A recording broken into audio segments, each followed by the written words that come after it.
നമസ്തേ, ഞാൻ പുഷ്പൻ പണിക്കർ. ഇന്നത്തെ വിഷയം സനാതനധർമ്മം, ഏകദൈവ വിശ്വാസം എന്നതിനെക്കുറിച്ചാണ്. സനാതനധർമ്മ സംസ്കൃതി ബഹുദൈവ വിശ്വാസത്തിൽ അധിഷ്ഠിതമാണെന്നാണ് ഭൂരിഭാഗം വിശ്വാസികളും ധരിച്ചു വച്ചിരിക്കുന്നത്. അത് കേട്ട് മറ്റു മതസ്ഥരും അതുതന്നെ ധരിക്കുന്നു. എന്നാൽ അത് തീർത്തും തെറ്റാണ്. സനാതനധർമ്മ വിശ്വാസികൾ ഏകദൈവ വിശ്വാസികളാണ്.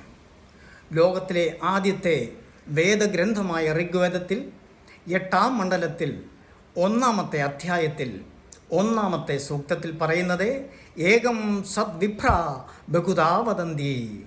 ദൈവം ഒന്നേ ഉള്ളൂ, മഹാന്മാർ അതിനെ പല പേരുകളിൽ വിളിക്കുന്നു. അപ്പോൾ ദൈവം ഒന്നേ ഉള്ളൂ എന്ന് പറഞ്ഞ ലോകത്തിലെ ആദ്യത്തെ വേദഗ്രന്ഥമാണ് ഋഗ്വേദം. അപ്പോൾ സ്വാഭാവികമായും നിങ്ങൾ വിചാരിക്കും, നമ്മുടെ മറ്റു ദൈവങ്ങളൊക്കെ ആരാണ്? സത്യത്തിൽ അവരും നമ്മുടെ ദൈവിക ശക്തിയുള്ള ദൈവങ്ങൾ തന്നെ.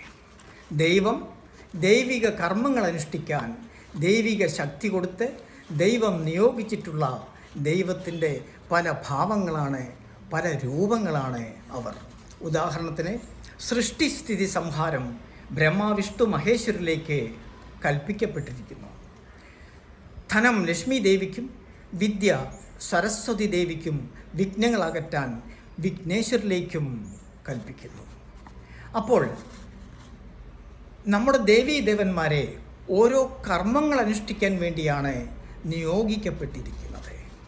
ഇനിയും നമുക്ക് 33 കോടി ദൈവങ്ങളുണ്ടെന്നാണ് നമ്മുടെ വിശ്വാസം. സത്യത്തിൽ അത് തീർത്തും തെറ്റാണ്.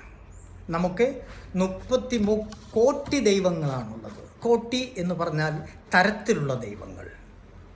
12 ആദിത്യന്മാർ, 11 രുദ്രർ, 8 വസുക്കൾ, 2 അശ്വിനി, അങ്ങനെ 33 തരത്തിലുള്ള ദൈവങ്ങളാണ് നമുക്കുള്ളത്. സനാതനധർമ്മ വിശ്വാസത്തെക്കുറിച്ച് കൂടുതൽ വിവരങ്ങൾ അറിയാൻ പുഷ്പൻ പണിക്കർ എന്ന എൻ്റെ യൂട്യൂബ് വീഡിയോ ചാനൽ കാണുക, സബ്സ്ക്രൈബ് ചെയ്യുക. നന്ദി, നമസ്കാരം. ലോക സമസ്ത സുഖിനോ ഭവന്തു.